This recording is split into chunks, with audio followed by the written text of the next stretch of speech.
like that. I don't know. Now, real talk, like I was saying, I always had a way with words. Used to make straight A's in Spanish. El gusto es mío, igualmente. You don't like them candles? Let's be romantic. Side. I'm ghetto within ghetto. I'm never sentimental. She get a medal if I can't make her forget a fellow. I meddle with the metal. I'm better with the trouble. I pull strings and grip the wood like the ninja pedal. The seats waxy brown. The car super fly. Somebody better, I tell you to tell the truth or die. I bust you in your eye. Keep thinking that's a lie. Get pissed on like Allen I. Go ahead and try. I can't afford the price. I ain't gon' need to know. Ain't gotta finance. Cause I don't need it, bro. My money go up high. It's looking like a slope, but it ain't going down. I bet my money float. They say that Cooper broke. Funny, tell another joke. Can't hang with the king, get another rope. Eeny, meeny, miny, mo. Grab a rapper by the throat. Ain't one that you think is dope, and that's the rapper I'ma choke. I always been the coldest, ain't never seen a code. I'm sharper than the marker when I ain't even wrote. I'm better than these rappers when I ain't even woke. My verse is super clean, just finished eating soap. Won't give her my money, I'll let you see it though. I call it sarcasm, hey, look at me, I'm broke. Laying on the can, Tony, cause my crib is dope. Let me show you the view, like a TV remote. Ain't a family guy, know my name, ain't Stewart. Got me colorblind to say the chain ain't bluish. Show you how to do it, caveman music, cause I make it look so easy that a caveman can do it. She seen the new Impala, she asking me to call her. I'm like, end of the week, she begging for tomorrow. She be like, get it, daddy, she know that I'm a baller. So many grands, my kids will call me grandfather. I ain't got a seed, don't try to play me please. But I know it's a lot of women trying to have my trees. You can have the leaves, point it at your teeth. Don't tell me that you like it until I tell you leave. You hear that ding? There goes my door. They look up to me like a basement to a top floor. I had a lot of friends, but now I'm not poor. So they are not here, they said I got more. Get in my car, don't know what it is, what you in the way for.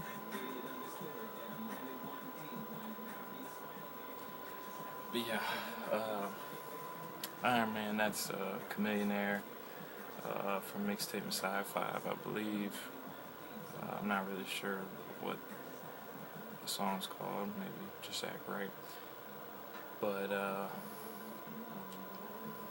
it's basically just a little something I wanted to do.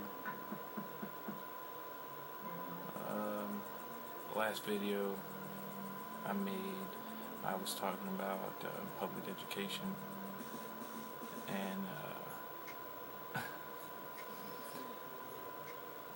I brought up the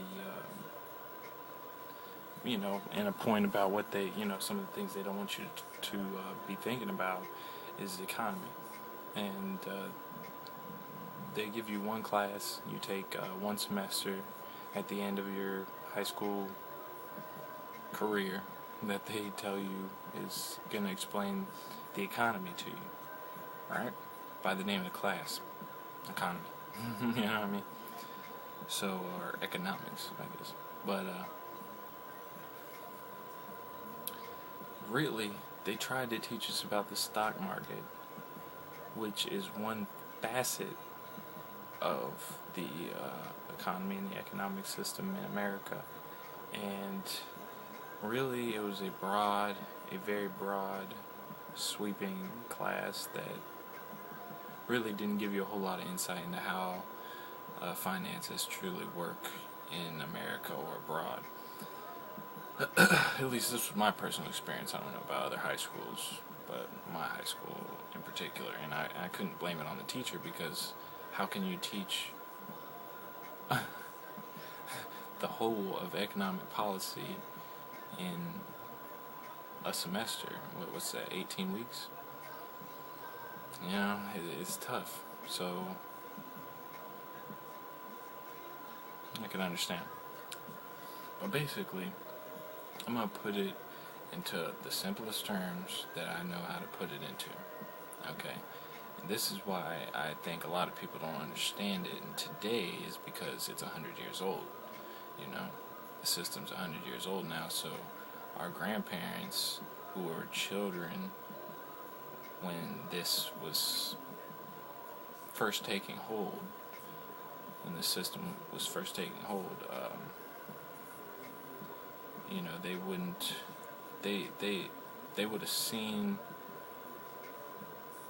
it save them from the depression. But in reality, the people behind the Federal Reserve System, which is the system we still go by today, and the same people are still behind it today, they control the monetary policy, and they control how much money is printed, and they are separate from the government. Even though the Constitution expressly says that Congress is supposed to be in control of the money that's printed, in 1913, a few congressmen on Christmas Day, I believe, voted to give that authority to the Federal Reserve. And they didn't just say, you know, we'll do it for a few years and see if it works. They said, excuse me, by the way, but they said, we'll sign a 100-year contract.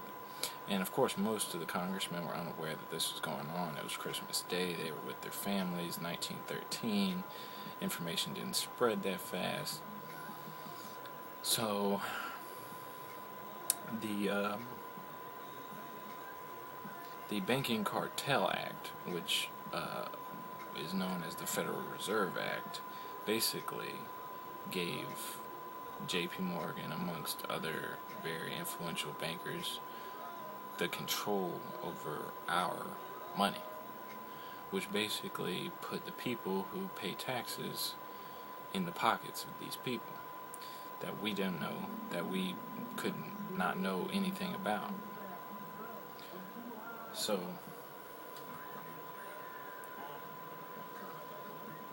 things didn't get bad right away because they had to have issues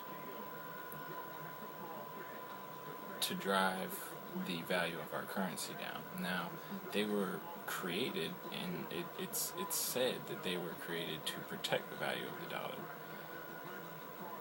But if you look, and as you know, your dollar is worth less and less every day. And who controls this is the people who have printed the money. Okay? And that would be the Federal Reserve. It has nothing to do with Obama or any president since 1913, since Woodrow Wilson. And really, and that's where, I'm not sure if that's where it started, but that's where it became an issue. Corporations backing presidential candidates. But because Woodrow Wilson wasn't even he was an afterthought, you know, for that whole presidential race. I believe 1912. But he was backed by J.P. Morgan amongst these other bankers with all kinds of campaign money to become president, and with the media help, you know, that J.P. Morgan and them could also help with by, you know, making donations.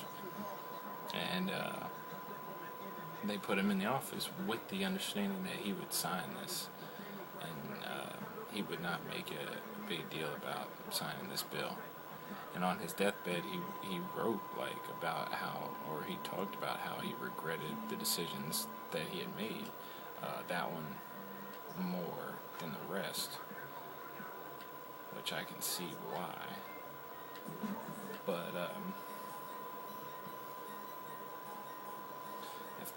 as things have progressed, I don't think that the Federal Reserve has lost much power. To be honest, I think that they've made more because of the trillions and trillions of dollars that they've put our people into debt with. Now, agreed, it's the government that asks for the loans from this cartel, but they always do it under the cloak of something else, of trying to help somebody, and they know that this is not going to help. It's a ticking time bomb. Our currency is. And when it blows up, there's going to be a lot of hungry people on the streets looking for something, you know, to help ease the pain. So stay free, stay safe, and stay armed. Protect yourself. Cloud9. Enosh. It's my lesson on the Federal Reserve. Read the book, The Creature from Jekyll Island, if you really want to know something about the history of it.